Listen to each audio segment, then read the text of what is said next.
मुलगा लहान असला की नुसतीच धावपळ. त्याच्यामागे कधी दिवस येतो आणि कधी दिवस संपतो कळतही नाही. मैत्रिणीनो, आज झाला आहे स्वयंपाकाला उशीर. अशा वेळेस झणझणीत झुणका भाकर करायचा बेत केलेला आहे. तर चला, अगदी 5 मिनिटात होणारं झुणकं भाकर त्याची रेसिपी आज आपण बघूया. याला पिठलंही म्हणतात. अगदी 10 मिनिटात हे पिठलं तयार होतं आणि चविष्ट, खूप छान असं चविष्टही लागतं. तर चला, त्यासाठी काय काय साहित्य लागतं ते बघून घेऊ. पिठलासाठी सर्वात आधी एक हिरवं वाटण बनवायला लागतं. त्यासाठी मी इथं 2 लसणांच्या कुड्या घेतलेल्या आहेत. एक 5-7 मिरच्या घेतलेल्या आहेत. आमच्या घरच्या मिरच्या असल्यामुळे झणझणीत आहेत, त्यामुळे त्यातल्या मी 3-4 मिरच्या काढून घेतल्यात. कोथिंबीर घेतलेली आहे. त्याच्यानंतर एक कांदा, बारीकसा असा कांदा चिरून घेतलेला आहे. त्याच्यानंतर इथं कढीपत्ता घेतलेला आहे. त्यानंतर कोथिंबीर चिरून ठेवलेली आहे. फोडणीसाठी मोहरी, जिरं, एक वाटीभर बेसन पीठ घेतलेलं आहे. हे घरी तयार केलेलं आहे. त्याच्यानंतर हळद, पाणी घेतलेलं आहे. मैत्रिणींनो, इथे मी चवीसाठी मीठ घेतलेलं आहे.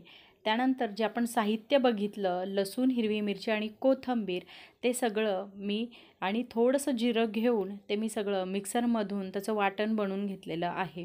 हे बघा, वाटण तयार करून घेतलेलं आहे. आणि हे वाटणपासून आपल्याला पिठलं बनवायचं आहे किंवा झुणका बनवायचा आहे. तर चला, सर्वात आधी इथे मी लायटरने गॅस पेटवलेला आहे. कढई ठेवलेली आहे. जाड बुडाची कढई घेतलेली आहे. एक पळी घ्यायची. मी आज गाठीचं पिठलं बनवणार आहे. मैत्रिणींनो, पिठलं करण्याच्या 2 पद्धती आहेत. त्याच्यामध्ये पहिली पद्धत म्हणजे डिरेक्टली हिरवं वाटणाची फोडणी दिल्यानंतर डायरेक्ट आपण जे पीठ आहे ते उकळत्या पाण्यात आपण मिक्स करायचं, पळीने मिक्स करायचं, हटायचं.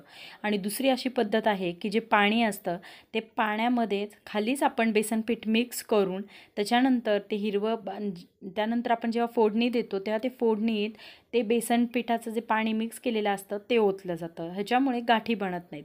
पण आमच्या घरात आमच्या दोघांनाही जे गाठीचं पिठलं असतं ते डिरेक्टली जे कढईमध्ये पीठ भुरभुरून करतात, ज्याच्या मध्ये खाताना गाठी लागतात, ते आवडतं. त्याच्यामध्ये आज मी तुम्हाला डिरेक्टली पिठलं कसं हटून करतात त्या पद्धतीने मी तुम्हाला पिठलं करून दाखवणार आहे. सर्वात आधी गॅस पेटवून त्याच्यामध्ये 1.5 पळी मी तेल टाकलेलं आहे. त्यानंतर तेल गरम झाल्यानंतर जिरं, मोहरीची फोडणी दिली. त्यानंतर ताजा कढीपत्ता टाकला. कढीपत्ता तडतडला की त्याच्यामध्ये बारीक चिरलेला कांदा मी त्यात टाकला. कांदा बारीक आचेवरती चांगला लालसर, गुलाबीसर होईपर्यंत परतून घ्यायचा. त्याच्यानंतर फोडणीमध्येच मी कोथिंबीर घालते. फोडणीमध्ये कोथिंबीर घातल्यामुळे ती ताजी राहते आणि तिचा कलर हा हिरवा दिसतो. आणि चवीलाही खूप छान लागते. हे बघा, आपला गुलाबी कांदा झालेला आहे. कांदा व्यवस्थित परतून गेल्यानंतर जे आपण हिरवं वाटण केलं होतं, हिरव्या मिरच्या, लसूण, कोथिंबीर आणि थोडंसं जिरं त्यात घालून जे हिरवं वाटण केलं होतं तेही त्यात टाकायचं. चांगलं हिरवं वाटण हे परतून घ्यायचं. तेलामध्ये हिरवं वाटण व्यवस्थित परतल्यानंतर चवीपुरतं मीठ टाकून घ्यायचं. त्यानंतर थोडीशी हळद घालून घ्यायची. हळद आपल्या आवडीनुसार, कलरनुसारही घालायची. हळदही व्यवस्थित त्या हिरव्या वाटणामध्ये मीठ आणि हळद परतून घेतल्यानंतर आता आपल्याला वाटण व्यवस्थित परतल्यानंतर पाणी घालायचं आहे. मी एक मीडियम वाटी हे पीठ घालणार आहे. त्यासाठी एक मोठा असं बाऊल, अंदाजे एक 2-3 एक वाट्या मी पाणी घेतलेलं आहे आणि गॅस मोठा केलेला आहे. हे बघा, इथं पाण्याला चांगली उकळी फुटलेली आहे. पाण्याला उकळी फुटल्यानंतर गॅस बारीक करायचा आणि त्याच्यामध्ये आपण जे वाटीमध्ये पीठ ठेवलेलं आहे, बेसन पीठ, ते टाकायचं आहे. मैत्रिणींनो, बेसन पीठ टाकताना आपण एका हाताने बेसन पीठ पाण्यामध्ये मिक्स करून घ्यायचं आहे आणि दुसऱ्या हाताने जो पळी किंवा चमचा असतो त्याने ते पीठ कंटिन्यू ढवळायचं आहे.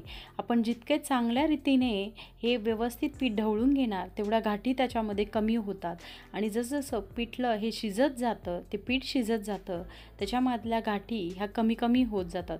कंटिन्यूस एकसारख्या त्या गाठी त्यातल्या फोडायच्या आहेत. एका हाताने मी सांडशीने कढई पॅक धरून दुसऱ्या हाताने पळीने त्या पिठलातल्या गाठी फोडत आहेत.